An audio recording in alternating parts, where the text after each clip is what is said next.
Olá, sejam todos bem-vindos a mais uma imersão da vida e obra de Viktor Frankl. Vocês viram que eu não paro, né? Pois é, eu sou assim. Eu simplesmente descobri um sentido na minha vida. A imersão da vida e obra de Viktor Frankl. E vocês estão me incentivando a isso ainda mais, porque daí eu me preocupo em estar vendo qual livro eu vou apresentar no outro dia para vocês. De qual livro eu vou falar um pouquinho para vocês. Vocês estão me motivando e eu espero que essa motivação seja recíproca e que eu também motive vocês a querer conhecer mais, a querer de fato emergir na vida e obra de Viktor Frankl. Hoje eu quero apresentar para vocês o livro Viktor Emil Frankl, O Sofrimento de uma Vida Sem Sentido, Caminhos para Encontrar a Razão de Viver. Essa é a obra. Muito bom, muito interessante esse livro, mas interessante ainda foi a forma com que ele foi composto, que nós vamos falar daqui a pouco. Então, como sempre, vamos falar do autor, né? Do autor desse livro. Sobrevivente de Terestaut, Auschwitz, Kaufering e Turkay, e esses últimos dependentes do campo de Dachau. Viktor Emil Frankl foi professor de Neurologia e Psiquiatria na Universidade de Viena e fundador da logoterapia e análise existencial. 29 universidades da Europa, das Américas do Norte e do Sul da África e da Ásia lhe outorgaram o título de Doutor Honoris Causa. Escreveu 39 livros, traduzidos para 27 idiomas. Entre eles, O Em Busca de Sentido, que descreve a vida de um prisioneiro num campo de concentração. O que não está escrito nos meus livros, no qual narra suas memórias e reflexões pessoais. Existem associações e cátedras de logoterapia ativas em diversos países. No Brasil, assinala-se a Associação Brasileira de Logoterapia e Análise Existencial, Frankliana Sobral, fundada em 1984, com a presença do próprio Viktor Frankl, atualmente sediado em São Paulo, além de outros centros e institutos em vários estados, menos em Santa Catarina.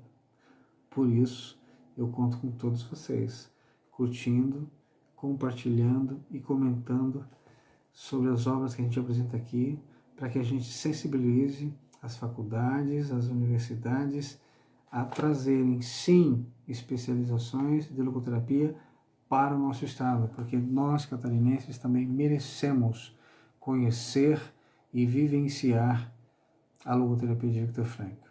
O livro reúne uma série de conferências proferidas pelo psicólogo Viktor Frankl. Ele proferiu essas palestras, essas conferências na Polônia, na Suíça e na Alemanha. E aí, pelas gravações que ele menciona aqui já na introdução ali, né?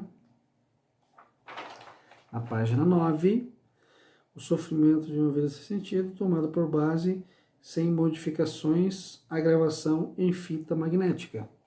Olha só como eram feitas as gravações na época. E literal, né? Eu fico pensando, nossa, como seria maravilhoso estar lá, nessa conferência, ouvindo o Viktor Frankl falar tudo isso que ele falou no livro. Segundo ele, um dos males mais característicos da atualidade é o vazio existencial. A sensação de que a vida não faz mais sentido. Em grande medida, a busca por preencher esse vazio se manifesta de formas variadas. Tédio, agressividade, o vício em drogas e a pornografia. Frankl apresenta nesse livro insuficiências das outras escolas de psicoterapia, como a freudiana, junguiana. Ele fala das bases da logoterapia, né? E de seus conceitos fundamentais, das técnicas que cada um pode aplicar em si mesmo também, além de abordar a relação entre psicologia e religião, que esse é um assunto bem importante, ele sempre frisa, né? E sempre traz justamente para deixar bem claro que logoterapia é uma coisa, né? Espírito para a logoterapia é uma coisa, enquanto que espírito para a religião é outra, né? Frankl trata também do suicídio e de como o problema pode ser superado por meio da busca de sentido para a vida. A reumanização da psicoterapia, né? Que daí é onde ele vai lá em Freud, em Jung e Adler, né? A intenção paradoxal, que é uma das técnicas que ele vai falar, a da reflexão, que é uma das técnicas que ele vai falar, da frustração existencial, do sentido do sofrimento, da pastoral médica, a humanização, né? E a crítica ao psicologismo dinâmico. E também lá no anexo, lá no final, e é bem interessante, o que diz o psiquiatra a respeito da literatura moderna. Olha só, ele faz uma crítica bem forte a isso, tá? Tipo assim, não ajuda, não complica. Você quer fazer alguma coisa, faça a diferença em transcender e ajudar a sociedade como um todo. Seja produtivo, realize uma obra, trabalhe com sentido. Então, e aí ele começa, né? Já ali na primeira página, na introdução, ele diz o seguinte, eu até marquei, eu botei para mim, na época, coloquei aqui lápis, né? Citar em palestra. Por quê? Percebam, cada época tem as suas neuroses e cada tempo precisa de uma psicoterapia, da sua psicoterapia. De fato, hoje não nos defrontamos mais como nos tempos de Freud, né? Com uma frustração sexual, mas sim com uma frustração existencial. E o paciente típico dos nossos dias não sofre tanto como nos tempos de Adler, de um sentimento de inferioridade, não, mas de um sentimento abismal de falta de sentido, de que está associado a um sentimento de vazio interior, razão pela qual tendo a falar de um vazio existencial. E aí vai. E ele traz essa reflexão. Tomemos uma carta que me escreveu um estudante americano e da qual me contentarei em citar duas frases. Encontro-me aqui nos Estados Unidos cercado por jovens da minha idade que buscam desesperadamente um sentido para a sua existência. Um dos meus melhores amigos faleceu recentemente porque não conseguia encontrar este sentido.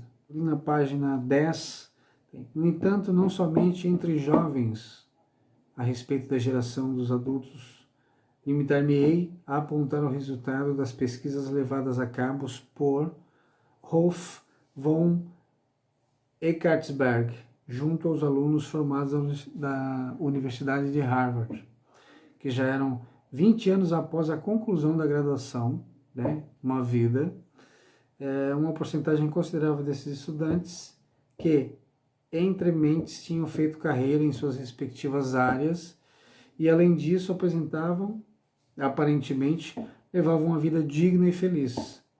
Queixavam-se, quase que 100% deles, de um sentimento abismal e definitivo de ausência de sentido. Olha só. E aí transcorre, vai chegar lá depois, ele vai chegar falando em neurose, né, noogênica, ele vai trazer o relato quando Elizabeth Lucas fez e criou o teste, que é o logoteste. Ele traz uma reflexão e um pensamento que diz o seguinte: considerando que pretendo voar para o leste, enquanto do norte sopra um vento lateral, meu avião terminaria por desviar-se para o sudoeste. Se, pelo contrário, manobro a máquina para o nordeste, enquanto voarei de fato para o leste, aterrizo onde pretendia aterrissar. E ele continua. Não acontece o mesmo com o homem. Tomemo-lo pura e simplesmente como ele é. Torná-lo-emos, consequentemente, pior. Tomemo-lo como deve ser e convertê-lo-emos no que ele pode tornar-se. Mas isso não me foi dito pelo meu instrutor de voo. Esta é uma sentença de Goethe. Olha só. Como se sabe, existe uma psicologia que se chama a si mesma de psicologia profunda. Entretanto, onde se encontra a psicologia das alturas. Aí é claro que ele está falando de Freud. Olha, ele também vai falar lá na página 69 da crise dos aposentados, né? Por assim dizer, uma neurose de desemprego. permanente, porém existe também uma neurose de desemprego passageira, periódica. Refiro-me aqui à neurose dominical, que é o que a gente pode sentir amanhã, ou hoje, dependendo de quando eu publicar o vídeo. Uma depressão que acomete aquelas pessoas que se tornam conscientes do conteúdo raso da sua vida quando, chegando o domingo, suspendendo-se os trabalhos diários, se interrompe a atividade da semana. Isso revela um vazio existencial. Lá na página 69, 71, devemos salientar que existe igualmente o horror vacui, o medo do vazio, que acontece não apenas no domínio físico, mas também no domínio psicológico. Considero o ritmo acelerado da vida de hoje como uma vã tentativa da automedicação, da frustração existencial. E segue. E aí depois ele vai falar do sentido do sofrimento. É um livro que nós precisamos ler para dar continuidade a essa imersão. Ele traz uma riqueza de conteúdo muito grande, que é esse compilado das conferências de Viktor Frankl na Polônia, na Suíça e na Alemanha. Nós estamos aí caminhando em toda a trajetória de Viktor Frankl através da obra dele. Isso é muito importante para nós, para cada vez mais nos tornarmos mais íntimos de Frankl e assim compreendermos a logoterapia como um todo. Tenham todos uma ótima semana e que possamos nos ver aqui num próximo vídeo. Um grande abraço a todos.